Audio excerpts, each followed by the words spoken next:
centro de gravidade do nosso ser deve ser colocado, deslocado de nós para o Cristo. Ele sim é ao mesmo tempo Deus e homem. É nosso Deus e nosso próximo. Encontrá-lo, amá-lo, olhá-lo, admirá-lo é encontrar Deus e encontrar o irmão. Por isso, olha, não se pode ser cristão. O cristianismo é uma religião muito difícil, porque é uma religião que exige o amor a alguém, a Cristo. Você, para ser um bom judeu, basta cumprir a Torá, a lei de Moisés, e amar a Deus. Você, para ser muçulmano, não precisa nem amar a Deus, basta cumprir os preceitos do Corão, obedecer. A palavra Islã quer dizer submisso. O bom muçulmano nunca vai procurar amar a Deus. É uma religião muito superficial, viu? O islamismo, muito exterior. O islamismo é o seguinte: cumpre os preceitos do Alcorão e pronto. Não interessa amar, dizer meu Deus eu te amo, não. Jejuar no Ramadã, jejua e pronto. É uma religião exterior demais. Mas no cristianismo, ser cristão é olhar Jesus nos olhos e responder essa pergunta: tu me amas? Tu me amas? Então não se pode ser cristão sem paixão por Jesus. Olhar Jesus, encantar-se com Ele. Não é com a doutrina de Jesus, primeiro, é com a pessoa de Jesus. Por isso o cristão deve sempre voltar ao Evangelho. Voltar para ver Jesus, como Ele age, como Ele diz, como Ele faz, como Ele se coloca. É ser realmente apaixonado por Jesus. Por isso eu estava falando para vocês sobre esse livro, Cristo Minha Vida, e a imitação de Cristo. Porque nos dá essa graça, a graça da paixão, do encanto por Jesus. Do encanto por Jesus. De olhar para Ele, olhá-lo na cruz. Olhar a cruz do Senhor. Aprender. São Tomás de Aquino dizia: aprendi mais olhando a cruz do que em todos os livros do mundo. Isso é verdade. Isso é verdade. Olhar a cruz é tão doida, a cruz é tão escura, a cruz é tão absurda, e no entanto a cruz é puro amor de Deus. Ali eu vou aprendendo o quanto a lógica de Deus é diferente da minha, o quanto o meu modo de ver é diferente do modo de Deus. A cruz diz desespero, Deus na cruz diz esperança. A cruz diz absurdo, na cruz Deus diz amor, que dá sentido a tudo. A gente olha a cruz e diz fracasso, Deus diz vitória. Na cruz a gente olha e diz pecado, maldade do mundo que parece que vence. Deus diz amor, que vence a maldade e a morte e transforma a maldade do mundo em amor. A gente olha a cruz e diz sofrimento, Deus diz entrega amorosa. A gente diz morte, Deus diz ressurreição. Veja, a cruz é a chave para entender o mundo, a vida, a gente. A cruz é a porta, não tem outra porta para o céu. Existe uma brecha, viu, entre a terra e o céu. Esse céu que a gente nunca viu, esse céu que a gente não pode atingir, esse céu que a gente não sabe como é, mas existe uma brecha. Como se fosse um rasgão assim. Imagine uma lona aqui, separando essa parte de cá desse jardim. Uma lona bem grossa, mas existe um rasgão assim na lona, que se você encontrar, você atravessa e vai para o jardim bonito. Esse rasgão, essa porta estreita, é a cruz. Olha a cruz, olha a cruz. Aprenda de Jesus na cruz. Se encante com Jesus e você passa para o outro lado e você já experimenta agora o que é o céu. Bom, vamos para aqui, senão hoje não termina. Então vejam, em Jesus a gente encontra Deus e o irmão. O entrar em si próprio que propusemos no início destes exercícios é para nos fazer sair de nós mesmos. O habitar conosco mesmos é para que aprendamos a nos enxergar e avaliar, mas sempre em referência a Deus. Eu me olhar, eu me avaliar, eu me ver na luz de Deus. O habitar conosco mesmos é para que então nos avaliemos em relação a Deus. O estar sós conosco diante de Deus é para nos fazer maduros e transparentes no trato com os irmãos. Então, aquilo que eu dizia no início do retiro, não é um caminho para o intimismo, eu estou na boa e o resto que se dane. Não, isso é o budismo. Isso é o hinduísmo que propõe um caminho desse, não o cristianismo. Não o cristianismo. Interessante, lembre quando Caim vai rezar. O que é que Deus pergunta a Caim? Onde está o teu irmão? Onde está o teu irmão? Então, a verdadeira piedade, a verdadeira relação com Deus me joga para o meu irmão. E Jesus diz, o que fizerdes ao menor desses pequeninos, a mim o fizestes. Vocês podem observar Quem muito fala em caridade, quem muito fala em amor aos outros, quem muito fala em servir o povo e não reza, não serve nada e é uma coisa exterior. É uma coisa exterior. Agora, quem nem fala nisso, mas reza, tem uma vida espiritual verdadeira, não fajuta também.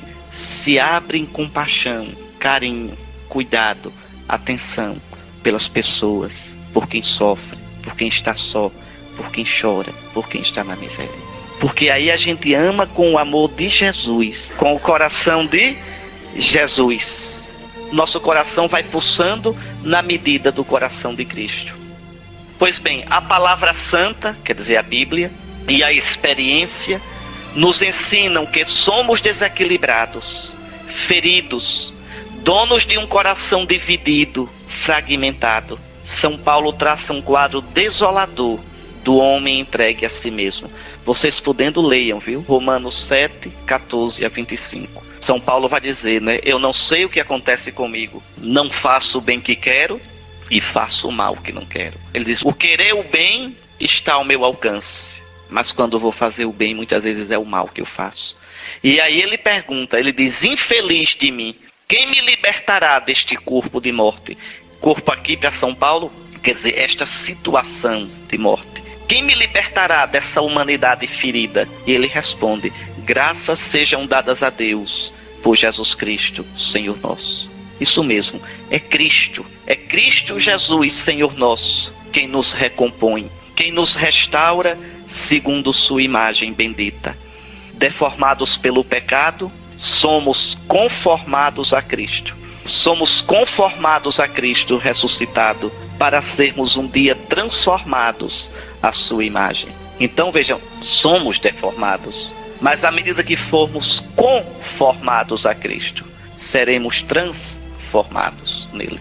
O que são os santos? Os santos são essas coisas lindas, essas pessoas, esses homens, essas mulheres que foram totalmente transformados em Cristo. Totalmente. O santo é o evangelho explicado. Quem melhor explica o evangelho não são os estudiosos, não são os teólogos.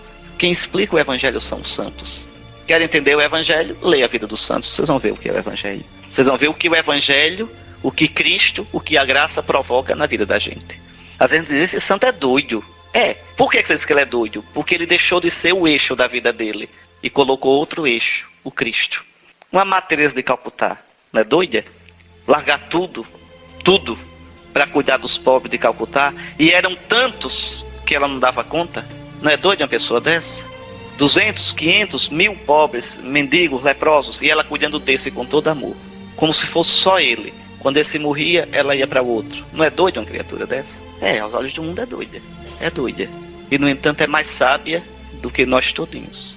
Um Francisco de Assis que deixa tudo, não é doido? Um São Paulo que é decapitado, que perde tudo, que vai dizer mesmo, por causa de Cristo, eu perdi tudo. Perdeu mesmo. A dignidade que tinha, a família, as amizades. Foi considerado um maldito, um proscrito pelos judeus. Não é doido?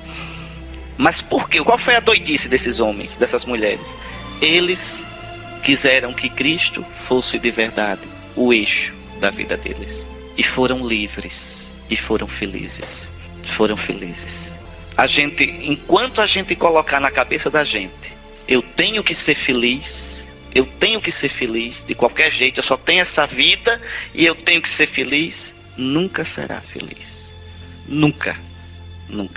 Aí eu vou ser sempre frustrado, porque eu tenho o meu projeto de felicidade e eu tenho que... Agora, no dia que eu esquecer essa história de ser feliz e botar na cabeça o seguinte, eu sou fruto do amor de Deus, vim ao mundo para te amar, Senhor, para fazer a tua vontade, e eu me jogar de verdade nele, na vontade dele, aí um belo dia eu vou dizer, eita, eu sou feliz e não sabia. Olha, repare, eu sou feliz, fui feliz a vida toda. Essa é a verdadeira felicidade. Santa Teresinha tem uma frase tão bonita, quando esqueci de mim, fui feliz. Não, eu não sou feliz porque eu queria que a minha vida fosse assim e não foi. Então eu sou frustrado, não sei o que. Homem, esqueça de você. Esqueça. Jogue-se em Deus. Essa vida que você tem, como vivê-la? Amando a Deus, amando os outros. Vá, tente, arrisque. E você vai ver que será feliz. Mas enquanto estiver agarrado ao meu projeto de felicidade, a minha medida de felicidade, a minha miragem de felicidade, eu não serei feliz. Como dizia Santa Teresa, é um nunca acabar. É uma insatisfação que não termina nunca. Olhe, acreditem nisso. É preciso tão pouco para a gente ser feliz. Tão pouco. Não é preciso muito. Podem acreditar. A gente é que coloca maluquice na cabeça, miragem na cabeça. A gente cria falsas necessidades. A gente cria expectativas megalomaníacas para a gente. E o mundo é mestre em colocar pra gente parâmetros de felicidades falsos. Ter o corpinho daquela atriz, ter a feição daquele ator, ter o sucesso daquele famoso, aparecer naquela coluna social, é ter esse vestido novo para aquela festa, ter não sei o que. Quanta bobagem. E a gente vai ficando dependente disso, escravo disso, e não é feliz nunca. Porque tudo isso depende da avaliação dos outros. Onde está a verdadeira felicidade? Quando eu entro em mim mesmo, encontro Deus. Entrei no país da paz. E encontrando Deus, encontro os irmãos, os outros, numa vida simples. Pronto. Essa felicidade é a única verdadeira. O mundo nem pode dar, nem pode tirar. Mas Jesus disse, eu vos deixo a paz. Eu vos dou a minha paz. Não vou lá dou como o mundo dá. Mas para isso, repito, é preciso que a gente se deixe. Que a gente coloque o Senhor como o centro.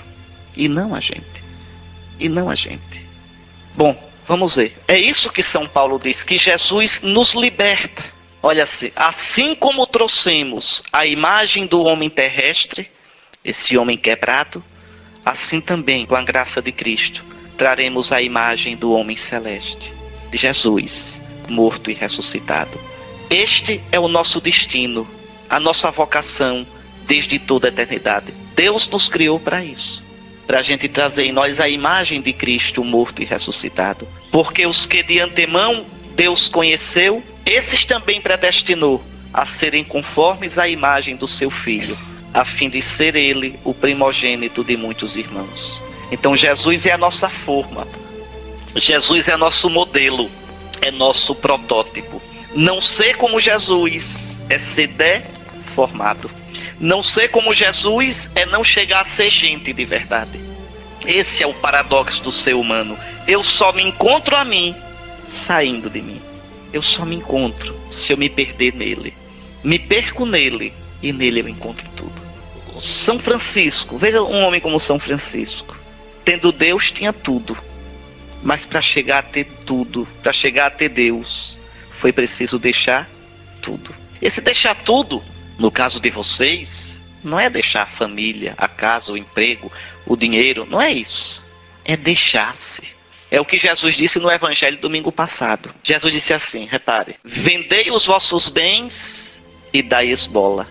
O que ele queria dizer com isso? Não é que vocês vão vender o que vocês têm e vão dar tudo de esmola. Isso vocês não podem fazer. Mas ele quer dizer, relativizai os vossos bens.